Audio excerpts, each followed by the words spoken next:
ഉളഹിയത്തിൽ share സാധ്യമാണ്. അതെ, ഉളഹിയത്തിന്റെ മൃഗങ്ങൾ ആട്, മാട്, ഒട്ടകം ആണ്. ഇതിൽ മാട്, ഒട്ടകം ഈ 2 മൃഗങ്ങളിലും ഷെയർ ചേരൽ അനുവദനീയമാണ്. അഥവാ മാക്സിമം 7 ആളുകൾക്ക് വരെ ഉളഹിയത്തിന്റെ ഷെയർ ഓഹരിയിൽ കൂടാവുന്നതാണ്. എന്ന് കരുതി 7 പേർ ഉണ്ടാകൽ നിർബന്ധമാണ് എന്ന തെറ്റിദ്ധാരണ ശരിയല്ല. മറിച്ച് 6 ആകാം, 5 ആകാം, 4 ആകാം, എത്രയായാലും കുഴപ്പമില്ല. പരമാവധി കുറയ്ക്കലാണ് അവിടെ നല്ലത്. എന്നാൽ 7ന് മേലെ പോയി 8 ആയാൽ ഇല്ലെങ്കിൽ അതിനേക്കാൾ കൂടുതലായാൽ ആർക്കും ഉളഹിയത്തിന്റെ പ്രതിഫലം ലഭിക്കുകയില്ല. ഇവിടെ നമ്മൾ ശ്രദ്ധിക്കേണ്ടത് ചില നാടുകളിൽ ഒരു പ്രവണതയുണ്ട്. അഥവാ ഷെയർ ചേർന്ന ആളുകൾ, അഥവാ ഇപ്പോൾ ഉദാഹരണം ഒരു 21 പേര്, അഥവാ 7, 7, 7 വീതം 21 ആളുകളുണ്ട്. ഈ 21 ആളുകളിൽ നിന്ന് ഒരു നിശ്ചിത സംഖ്യ കണക്ക് കൂട്ടി എന്നിട്ട് ആ ഒരു പൈസ അവരുടെ പക്കൽ നിന്ന് മേടിക്കുകയും എന്നിട്ട് പല വിലകളിലുള്ള മൃഗങ്ങളെ മേടിക്കുക.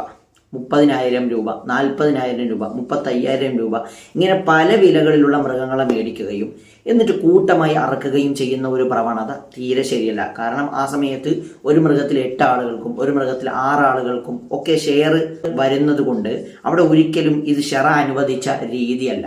അതുകൊണ്ട് ഇവിടെ പറയാനുള്ളത്, ഒരു മൃഗത്തിൽ 7 ആളുകൾ നിശ്ചിതമായിരിക്കണം, നിർണിതമായിരിക്കണം. അഥവാ ഞാനും മറ്റ് 6 ആളുകളും ഉണ്ട് എങ്കിൽ ഞങ്ങളുടെ 6 പേരുടെ മൃഗമാണ് ഇന്നത് എന്ന് ചൂണ്ടിക്കാണിക്കാൻ കഴിയണം. മറിച്ച് 21 ആളുകളും പൈസ ഇടുകയും എന്നിട്ട് 3 മൃഗങ്ങളെ മേടിക്കുകയും എന്നിട്ട് കൂട്ടമായി അങ്ങ് അറക്കുകയും ചെയ്താൽ ഈ 21 ആളുകൾക്കും ഈ 3 മൃഗത്തിലും ഉടമസ്ഥാവകാശം ഉണ്ടാകുന്നതാണ്.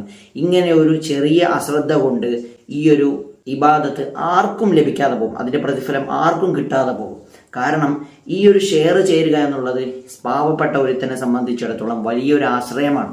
സ്വന്തമായി അറക്കാൻ കഴിയാത്ത ഒരുത്തനെ സംബന്ധിച്ചിടത്തോളം വലിയൊരു സമാധാനമാണ് ഈ ഷെയർ എന്ന് പറയുന്ന പരിപാടി.